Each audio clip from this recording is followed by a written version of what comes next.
Juste avant d'introduire mon propos, je voulais évidemment avoir une pensée pour mon directeur de thèse, donc Monsieur Antoine Laurent Serpentini, avec lequel j'ai commencé à travailler sur la presse. Donc je voulais, dans le cadre de ces conférences, retracer les grandes lignes de l'évolution de la presse insulaire.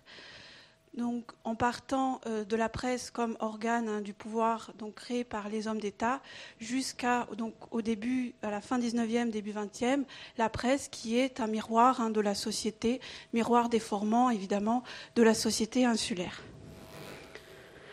Donc, dans une première partie, la presse au service de l'État, avec évidemment au départ au service des révolutions, de la révolution corse avec l'impression des ragguagli dell'Isola di Corsica, donc ragguagli qui signifie nouvelle, compte rendu, qui paraît de 1760 à 1769, qui est un journal officiel et qui veut faire part aux Corses de tous les événements qui se passent en Corse et qui se veut dans une certaine mesure être objectif, puisqu'il parle également des défaites militaires, pas seulement des victoires, mais il évoque également la vie économique du pays.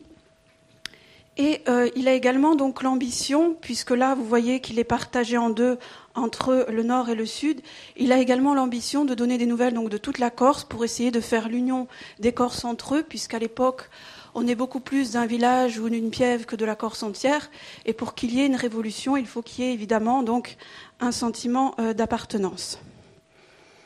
Donc ce journal qui est extrêmement important, puisque la politique culturelle de Pascal Paoli en fait quelque chose d'important dans l'Europe des Lumières. Ce journal va s'arrêter évidemment avec la fin de l'aventure paoline. Et ensuite, il n'y a pas eu de journaux publiés pendant l'époque de la monarchie française. Il faut alors attendre la Révolution française pour qu'il y ait de nouveau des journaux publiés en Corse. Donc la Révolution française instaure la liberté de la presse. Et c'est dans le cadre de cette effervescence politique que des hommes vont vouloir faire part de leurs opinions. Ça va être tout d'abord le cas de Filippo Buonarroti, que vous avez ici. Donc Filippo Buonarroti, c'est un paysan qui est exilé du Grand-Duché de Toscane à cause de ses idées révolutionnaires et qui va créer en 1790 le Giornale Patriottico di Corsica, qui est un organe de diffusion des idées révolutionnaires, qui publie notamment les comptes rendus des délibérations de l'Assemblée nationale, et qui également parle beaucoup de la diffusion des Lumières en Corse, et notamment de l'instruction. Et par contre, c'est une source précieuse pour l'histoire de la Corse de l'époque, puisqu'il parle de deux événements majeurs de cette année 1790, qui est d'une part le retour en Corse de Pascal Paoli, dont il est un fervent admirateur, du moins au début, avant de s'éloigner, et d'autre part du débat qui a lieu autour des départements, puisque la Révolution française crée les départements, et de savoir si la Corse doit faire un ou deux départements. Et dans un premier temps, c'est la solution d'un seul département, avec Pascal Paoli à sa tête, qui est retenue. C'est également une publication très anti-religieuse, qui va créer par la suite, en 1791, des problèmes à Filippo Buonarroti, puisqu'il va être, lors des journées contre-révolutionnaires de Bastia de juin 1791, il va être obligé de s'exiler. Le second journal publié à l'époque de la Révolution française va être pendant le royaume anglo-corse. Donc Pascal Paoli, qui s'éloigne peu à peu de la France, se retourne vers son soutien de l'Angleterre, et ça va être la création du royaume anglo-corse de 1794 à 1796. Et en 1796 va être publiée la Gazzetta Corsa. La Gazzetta Corsa, c'est un journal qu'il est assez difficile d'étudier, puisqu'il est difficile d'en trouver des exemplaires. Alors il y en a deux aux archives de Corse du Sud. Il y en a un dans le petit musée à Bandera à Ajaccio, et il y en a également un au Public Record Office de Londres. Mais voilà, ça ne fait que 4 exemplaires alors qu'il a dû être publié pendant une année entière. Donc lui, c'est un journal qui soutient le royaume anglo-corse, donc contre-révolutionnaire, et qui est fidèle aux principes monarchiques et qui donne souvent donc des nouvelles de la cour de Londres.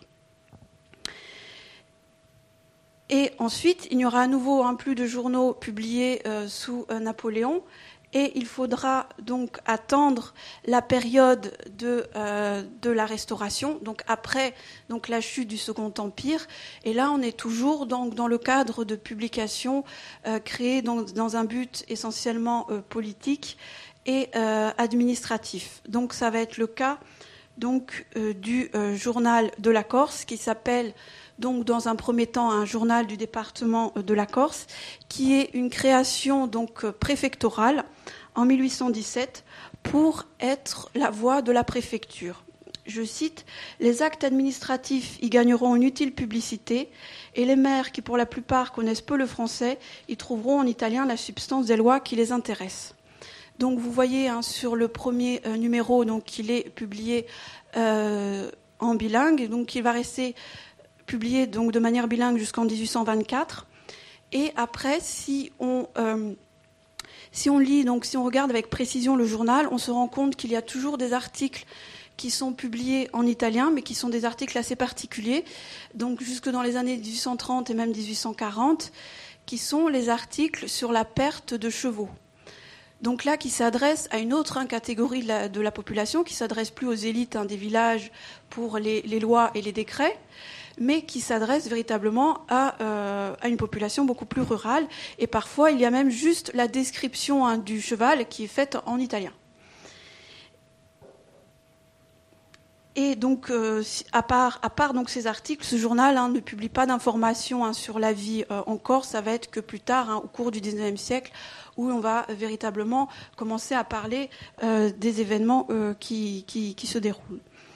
Et en tant que création donc préfectorale, le préfet ne s'était pas soumis donc aux obligations qui étaient les siennes, c'est-à-dire de payer un cautionnement, c'est-à-dire de payer une certaine somme chaque année donc à l'administration pour la publication d'un journal politique. Et il n'avait pas non plus de gérant responsable. Il va alors être appelé à l'ordre donc en 1830.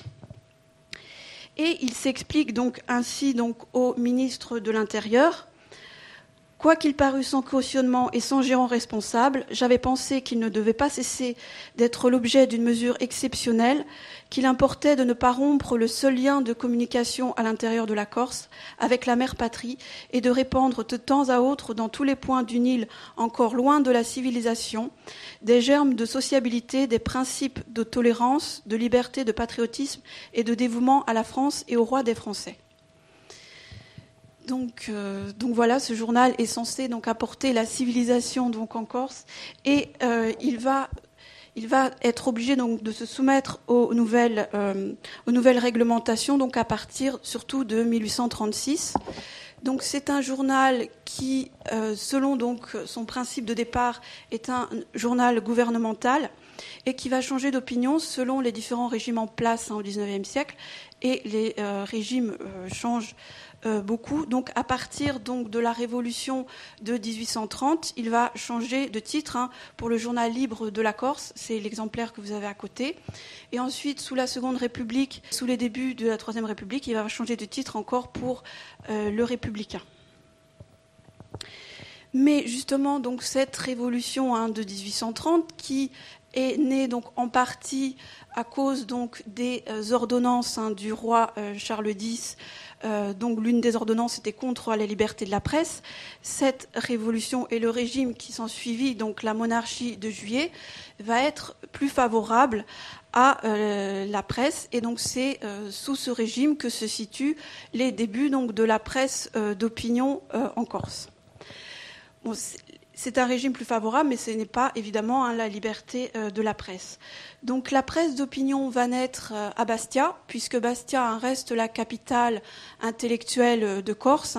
Ajaccio est encore une petite ville qui reste juste, dans un premier temps, la capitale administrative. Et dans le premier journal, donc, est publié en 1833, donc peu de temps après la Révolution de 1830, et est publié donc dans l'imprimerie Fabiani, dont M. Thiers nous parlait tout à l'heure. Mais il va y avoir donc cette imprimerie Fabiani, c'est l'imprimerie qui fait partie du clan au pouvoir donc sous la monarchie de Juillet, qui est le clan Sébastiani, qui donc deux frères, donc Horace et Tiburce, donc Horace surtout est plusieurs fois ministre et ensuite diplomate, et c'est eux donc qui détiennent le pouvoir.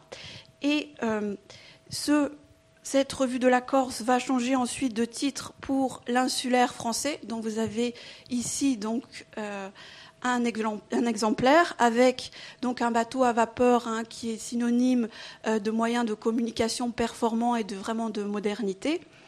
Et vous avez donc, vous voyez que la typographie est très resserrée, qu'il y a un grand article politique, et que sur la dernière page, il y a souvent des annonces littéraires qui sont, elles, encore en italien.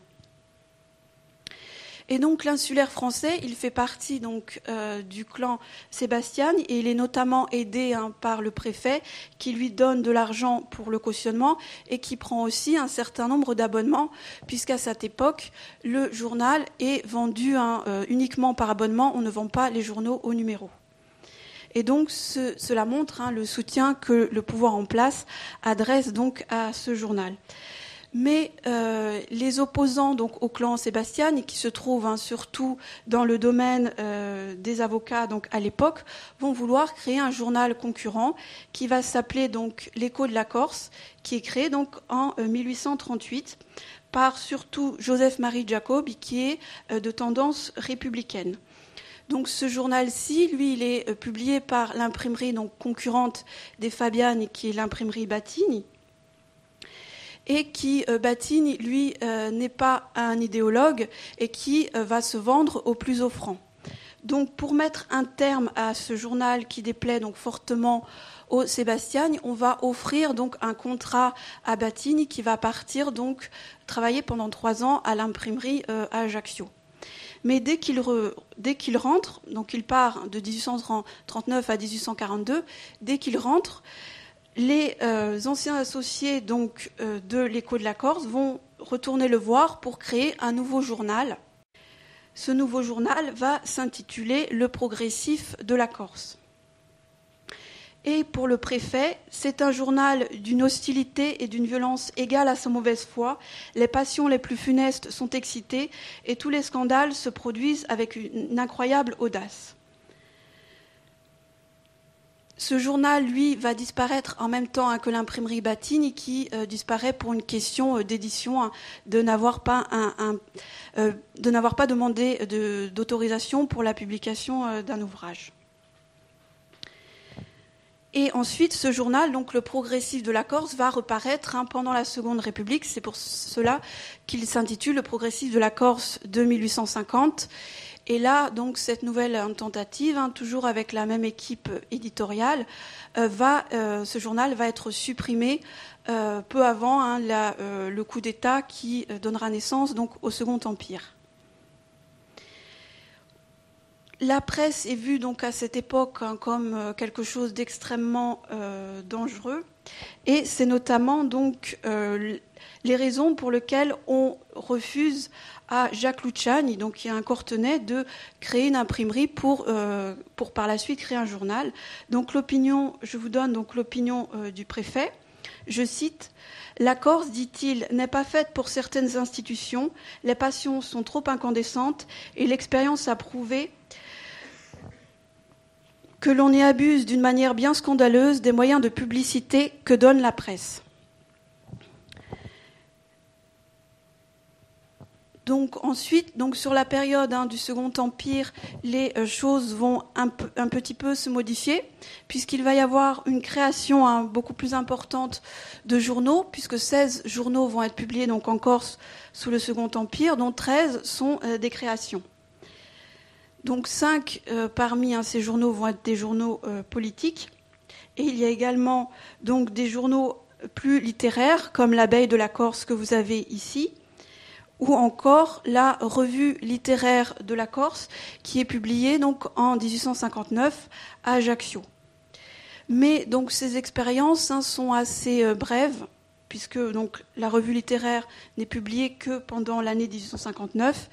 Et sous le Second Empire, donc, est mis en place une politique qui est assez restrictive au niveau donc de la presse, puisqu'il y a donc une politique d'avertissement, de procès de presse qui sont assez nombreux, et de suppression de journaux comme pour le Progressif de la Corse, et également, au contraire, de subventions pour les journaux qui sont favorables au gouvernement. Mais dans la période plus libérale donc, de l'Empire, donc dans la phase libérale de l'Empire, à partir de 1868, vont être publiés donc 2 journaux politiques. Le premier, Le Gaulo, c'est un journal qui va attaquer de manière assez vigoureuse le préfet de la Corse. Et le second, qui est beaucoup plus connu, c'est donc La Revanche. Donc la Revanche va être connue donc surtout pour l'assassinat de Victor Noir. Donc c'est un journal d'une grande violence politique dont le procureur de Bastia déclare à son sujet. En France et à Paris, surtout, le bon sens public finit par faire justice de toutes les exagérations.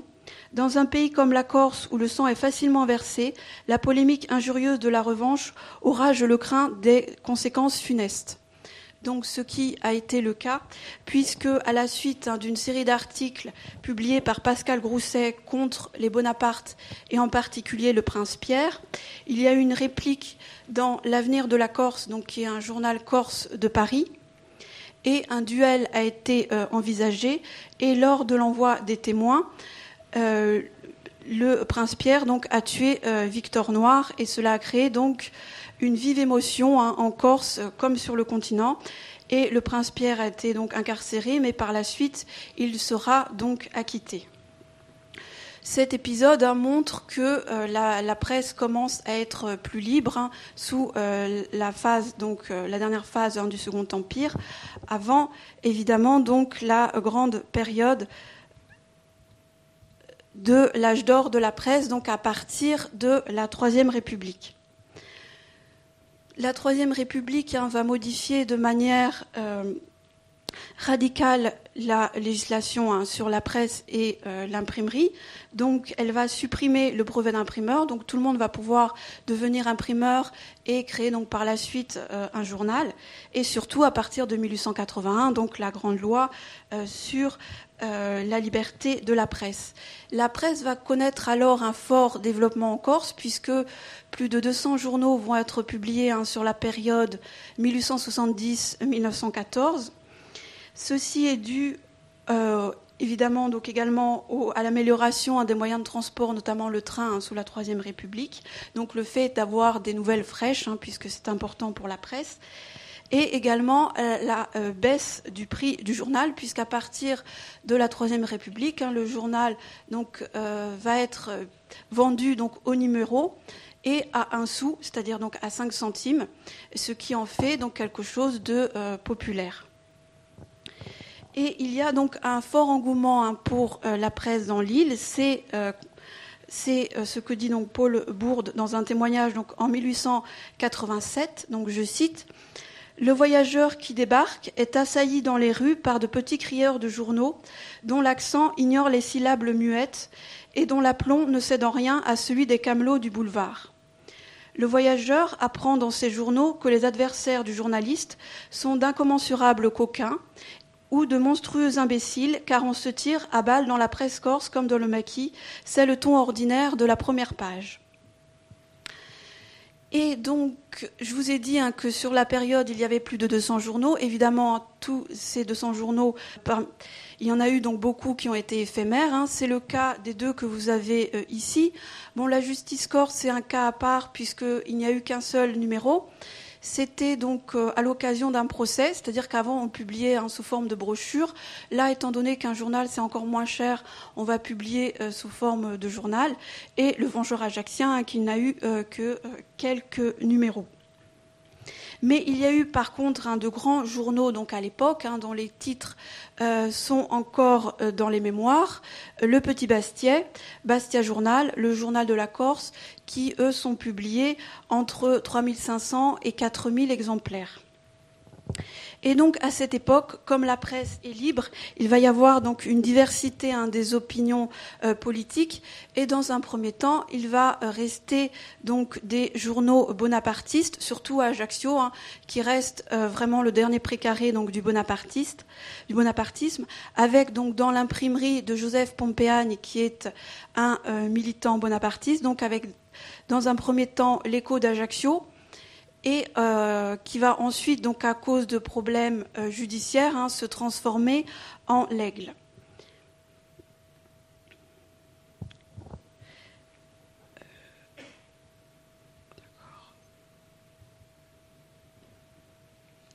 Ensuite, il y a donc les journaux qui sont républicains, surtout autour d'Emmanuel Arène, qui est le député d'Ajaccio, qui représente vraiment le personnage de l'adhésion de la Corse à la République, qui va aider donc les journaux, on s'en rend compte donc au travers de correspondances privées, qui va aider donc notamment l'Union républicaine par justement des prises d'abonnement. Et il va y avoir donc toute une série de journaux qui vont être autour de ce personnage, comme notamment le Journal de la Corse.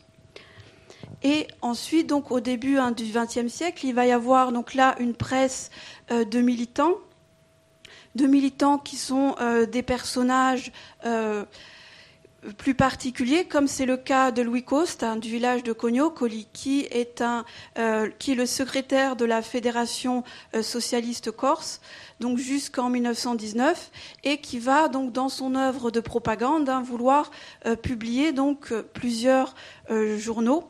Donc il publie donc en 1902 le Socialiste corse, mais ce journal n'a eu que quelques numéros. Et ensuite, donc, il va y avoir un autre journal socialiste de 1904 à 1906, mais qui va s'arrêter aussi assez rapidement. Et là, donc, à travers sa correspondance, on se rend compte de toutes les difficultés que l'on a à publier donc un journal en dehors des clans et en dehors des grandes tendances politiques, et notamment donc. En 1907, la jeunesse socialiste bastiaise a eu également donc l'ambition de créer un journal sous le titre de l'Ère Nouvelle, mais elle a renoncé donc à ce projet, et Léon Long, qui en est le secrétaire, donc s'explique. J'ai appuyé de toutes mes forces l'idée et j'ai engagé tous les camarades que je pouvais convaincre à se rallier autour de moi, mais des objections ont été formulées, et parmi les raisons qui ont été invoquées, on a souvent insisté sur le manque d'organisation sérieuse pour pouvoir soutenir un journal, et que pour ne paraître que 4 ou 5 fois, il valait mieux encore ne pas paraître. Bref, la jeunesse a décidé de ne pas pouvoir prendre pareille initiative qui lui semblait au-dessus de ses forces. Et donc ensuite, ce n'est qu'en 1919 qu'il va y avoir la création donc d'un journal socialiste pérenne. Donc la Troisième République a permis donc une diffusion d'idées politiques plus importantes, mais également donc à cette époque, la presse est plus proche de la société, puisqu'il est donc assez facile pour la population de publier donc un article dans un journal. La professionnalisation du métier de journaliste n'est pas encore donc aboutie. Et par exemple, on a l'exemple de Joseph-Antoine Canasi, dont on a la correspondance ici à la médiathèque culturelle de la Corse, qui est donc du village de Nocette, qui va faire une carrière ensuite dans les colonies, et qui écrit donc à un de ses amis qu'il est donc à Corté, qui pousse la porte de Corté Journal, qui se trouve alors sur le cours, pour proposer un de ses articles. Et il va avoir comme cela plusieurs articles qui vont être publiés, donc où il parle de son village de Nocette. Et il va publier également diverses gravures, puisque c'était aussi un de ses intérêts. Et donc ces journaux s'intéressent également à la vie quotidienne de la Corse, notamment le Petit Bastiais. qui va publier de nombreuses lettres de lecteurs dans lesquelles on va se plaindre de la saleté de la ville de Bastia, de l'état du pavement des rues ou alors encore des bruits nocturnes. Bon, ceci va s'arrêter au début du XXe siècle. Il y a également une presse qui va être créée dans les villages, comme on le voit dans les titres « L'avenir de Sartène »,« Le sans-peur de Vénaco » ou encore « La Balagne ». Et donc, à la fin du XIXe siècle et au début du XXe siècle, différentes couches de la population peuvent accéder donc au journalisme. Et c'est le cas également de la jeunesse, et notamment donc des lycéens, les lycéens qui sont à cette époque, qui font à cette époque partie de la bourgeoisie, qui vont publier donc toute une série de journaux comme l'exemplaire que vous avez ici, Stella, mais qui vont également copier donc les titres de journaux du continent comme le Chat Noir, le Chat Noir ajaccien ou le Chapeau claque. Et donc enfin, la presse devient également un acteur culturel à cette époque. Les journaux qui sont publiés à cette époque, donc on l'a vu, ne sont plus uniquement politiques. Ils sont également littéraires. Il y a aussi la création donc des revues avec le bulletin de la Société des sciences historiques et naturelles de la Corse, qui est créé en 1881. Mais au niveau de la langue corse, la presse va aussi avoir un rôle, notamment donc le Petit Bastiais, qui va publier donc dans ses colonnes en feuilleton donc les comédios, les petites comédies de Vatel Pesca. Et quand il va voir qu'elles ont beaucoup de succès, il va les publier ensuite sous forme de brochures. Et ensuite, évidemment, donc en 1896, donc la publication donc d'Atramontana, qui là est un journal donc extrêmement important puisqu'il veut faire sortir donc la langue corse des expressions typiquement corses comme les poésies, les proverbes, pour dire que l'on peut parler de tout en langue corse. Donc Atramontana qui va cesser pendant la Première Guerre mondiale et qui ensuite va être de nouveau publié en 1919. C'est important parce que d'une manière donc générale, la presse est beaucoup plus favorable que l'édition donc à la langue française. Et ensuite donc pour montrer également que la période de la Première Guerre mondiale n'a pas été donc un vide culturel, même s'il y a des journaux qui ont cessé leur publication à cause des problèmes évidemment de manque de papier et d'imprimeurs qui étaient sur le front. Il y a eu donc la création donc à Marseille donc du journal A Corsica, qui est donc là également donc un journal donc en langue corse qui s'adresse aux soldats sur le front, qui est distribué donc gratuitement aux soldats sur le front, qui est un journal qui publie surtout des poésies et qui là dans la même lignée qu'Atramontana, qui utilise la langue corse, mais sans déclaration politique au départ, ce qui change évidemment donc après la Première Guerre mondiale, où là c'est un acte politique de créer donc un journal donc en langue corse. Donc pour conclure, c'était pour vous montrer les grandes lignes des évolutions de la presse corse, qui est passée donc du statut d'outil de pouvoir à un miroir évidemment déformant de la société. Et la presse, donc, à la fin de la période, évidemment, son pouvoir est un peu diminué par les problèmes rencontrés lors de la guerre, mais elle reste le moyen de communication principal et fortement donc apprécié de la population insulaire. Je vous remercie de votre attention.